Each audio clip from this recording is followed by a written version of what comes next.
ამ წუთებში შინაგან საქმეთა სამინისტროში შეხვედრა იწყება. სამინისტროში იმ კომისიის წევრები იკრიბებიან, რომელიც პირადი ცხოვრების ამსახველი ვიდეო ჩანაწერების განადგურების საკითხს შეისწავლის. კომისიას მთავარი პროკურორი ხელმძღვანელობს. თამთა ჯანაძეს ვრთავთ სამინისტროდან პირდაპირ ეთერში მისგან შევიტყობთ, რა საკითხები უნდა განიხილონ დღეს კომისიის წევრებმა. თამთა გისმენთ.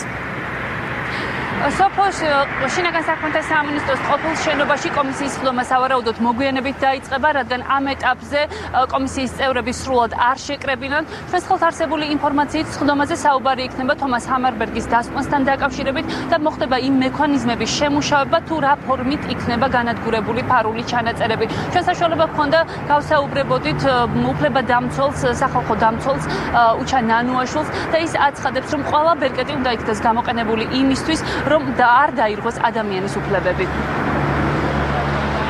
დავგეგმავთ შემდგომ ღონისძიებებს, თუ რა უნდა გაკეთდეს ამ ანგარიშის გამოქვეყნების შემდეგ. ანუ ჩვენი პირობა იყო, რომ დაულოდებოდით ჰამარბერგის დასკვნას, ეს დასკვნა უკვე არსებობს სახეზე. დღეს ჩვენ ვიმსჯელებთ უკვე შემდგომ ნაბიჯებზე. რადგან ჩვენი სურვილია, რომ მაქსიმალურად იყოს გათვალისწინებული ჰამარბერგის მოსაზრებები კადრების შემდგომებთან დაკავშირებით.